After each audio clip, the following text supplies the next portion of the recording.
Good morning, everybody. Hope you have a fantastic day today. We are continuing today on our subject of forgiveness. It's a big deal.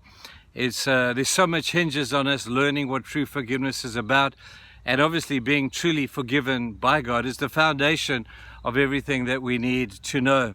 In a world that is crying out for revenge, in a world that is crying out for an eye for an eye and a tooth for a tooth, for people to start talking about forgiveness, it almost sounds counterintuitive. It sounds counterproductive. It sounds countercultural, because everything inside us screams out, "I want my way. I want to do it my thing, and I want people to respect me, and I don't want to have to forgive because it's dog eat dog in this world." And I'm going to tell you, people, I just see this as being such a sad situation. Nothing's really changed. In the time of Jesus, it was exactly the same. And along came Jesus with a completely fresh and a completely new view, saying, "Forgive one another." When Jesus hung upon the cross and he said, "Father, forgive them, they don't know what they're doing," he was setting the pace so fast, he was setting the bar so high for us, because he knew how vitally important it is and was for us to be forgiven and to learn how to forgive. You know, he said last time that you must never wait for an apology to forgive. If you're waiting for an apology before you forgive the person who has wronged you, you may wait forever for that apology and never ever get it. And in the meanwhile, you'll get more bitter and you'll get more twisted. An apology is a lousy foundation on which to build a thesis on forgiveness. We also have this thing about the saying, learn how to forgive and to forget. I love that thought. And there's some great theology, because when God forgives, he does forget. He sets that bar high. But as human beings, there's almost within us a kind of an inability to forget. Our brains are wired to recall and to recount everything that has ever happened to us, especially those things that have hurt us. So when we say forgive and forget, what are we really saying? I think what we're really saying is we're acknowledging our humanness, and that forgetfulness is not our greatest thing. But to forget the pain associated with the hurt, now that's another thing. And when we're able to talk about our hurt or talk about our pain and not have the same sense of feeling or emotion that we originally had, I wonder if that's not closer to forgetfulness than we would begin to realize. You know, when we tell a kid to forgive, and we say to a kid, "You must say you're sorry," that kid is looking at you saying, "I'm not really sorry." And so to tell people you need to say you're sorry is going to lead to the same response.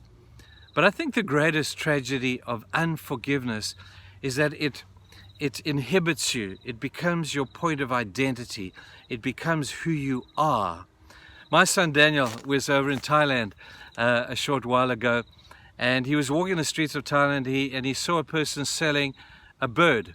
Little bird was in this cage, and you could buy the bird and open the cage to let the bird go.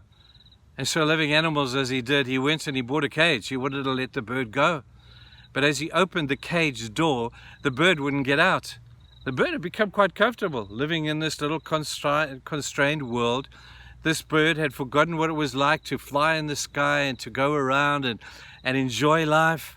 This bird had imposed on itself its own little prison. And I wonder if sometimes people aren't like that, where we don't forgive. We live in our own little prison. And the sad thing is, we have the keys to the prison.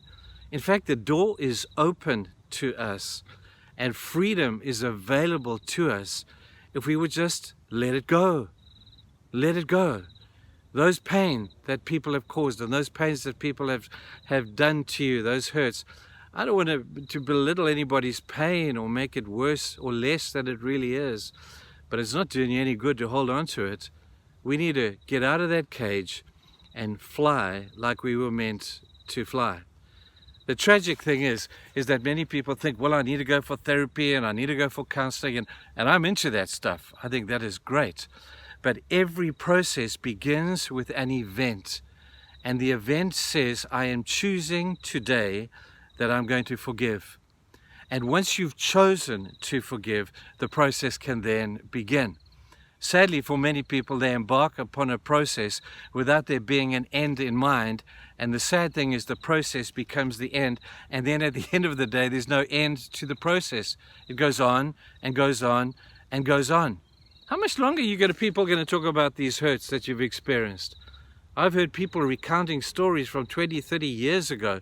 And I'm thinking, are you ever going to let it go? Why don't you get out of that cage?